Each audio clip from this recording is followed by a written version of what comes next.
How can we draw like this amazing artist? In this video, we're going to learn how Lane Brown approaches composition, anatomy and form, and more.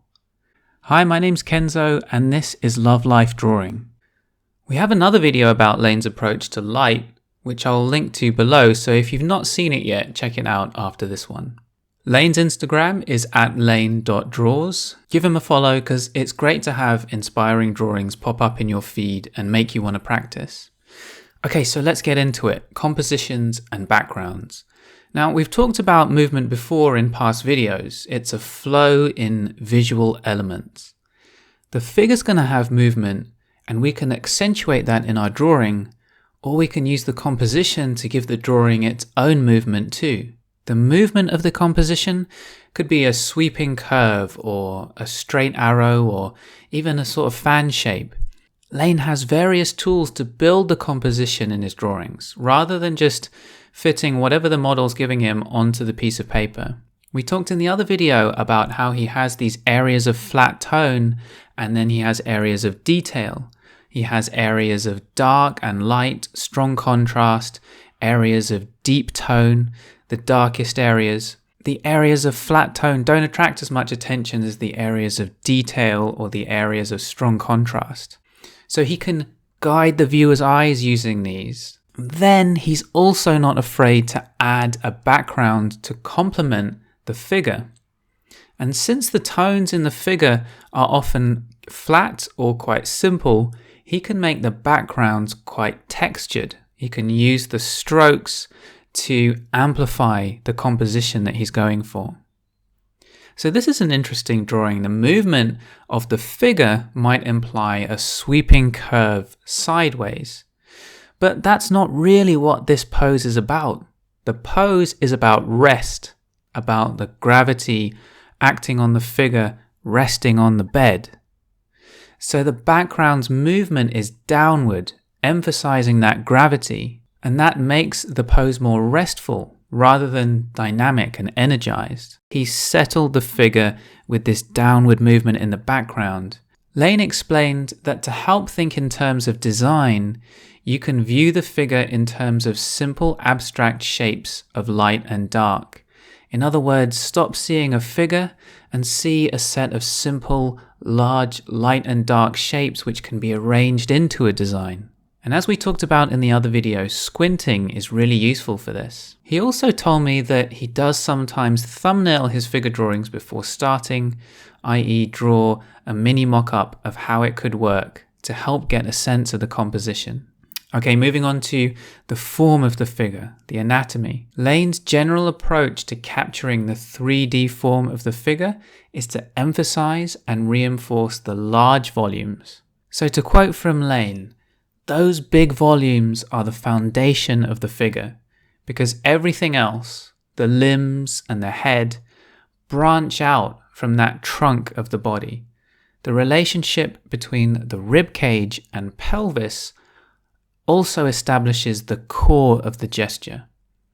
You can get an idea of what the whole body is doing simply by reading the twist and opposing angles of those two forms. So there's a sort of hierarchy, with the smaller element branching off the larger one. The rib cage is the dominant form and the arm is subordinate to that. The hand is subordinate to the arm, the fingers subordinate to the palm of the hand. And he said that those larger elements need to have integrity. In other words, to work as a 3D mass in order for the smaller elements to work. What I love about how Lane approaches his anatomy and proportions and so on is they're generally spot on. The form is just right, but the way he approaches it is not overbearing. He's mastered these things to the point where he can move beyond them.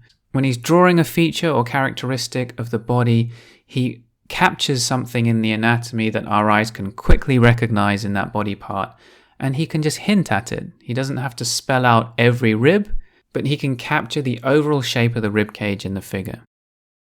We seem to feel like there's so much humanity in the face and in the hands that we really want to focus on those and capture those really well.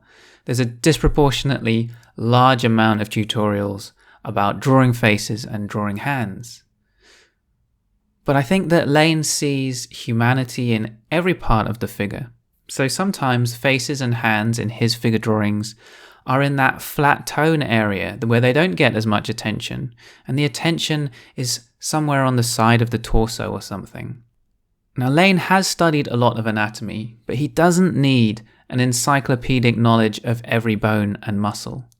For his observational figure drawing, where he has a live model or a photo reference, he only needs to understand the large combined forms and how they squash and stretch. Beyond that, it's about his observational skill. His anatomical study is mainly for his drawings from imagination. And for his anatomical study, he recommends copying diagrams from anatomy books as a way to train up your eye and hand. But he gives this warning to be careful if you become obsessed with anatomy.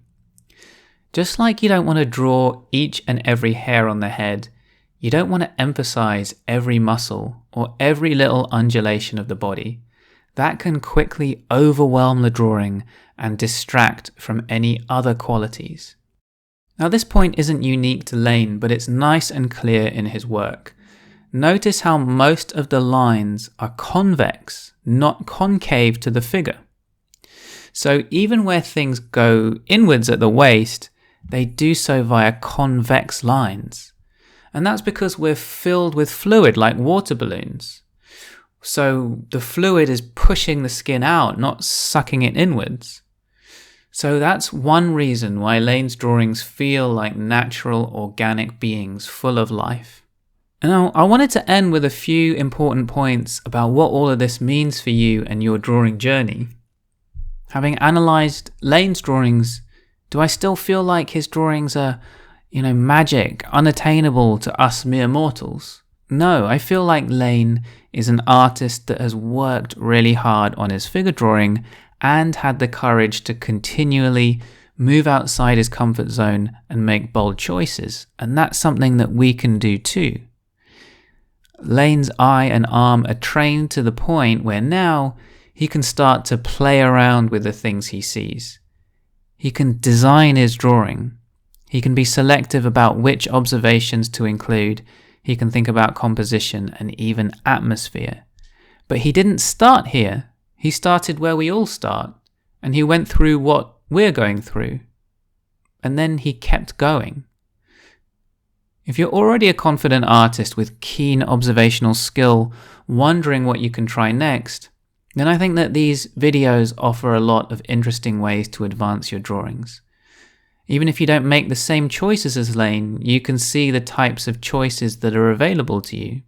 But if you're still learning the fundamentals of observation, or your lines are still tentative and lacking confidence, then I think the takeaway from these videos should not be to try to draw like Lane now.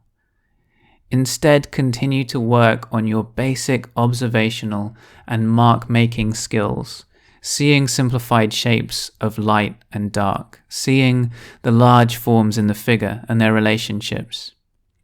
Trying to play with composition or minimalism like he does before the other basic skills are in place might not work out for you. And I'd hate it if you tried the techniques we discussed and then feel like, you have no talent or something, or you'll never be good, or all the other silly things we can tell ourselves. Hopefully instead, it's inspiring to know that if you continue to progress by doing regular drawing practice, you'll eventually reach a point in your journey where new choices arise, where you'll be able to pursue lighting choices, compositional choices, style choices. And that's something to really look forward to, because how fun would it be to produce drawings like this? If you haven't already, consider hitting that subscribe button, because we've got some great stuff planned for the next few months. Also, don't forget to hit the like button if you enjoyed the video, or leave a comment. Thank you so much for watching. See you next time.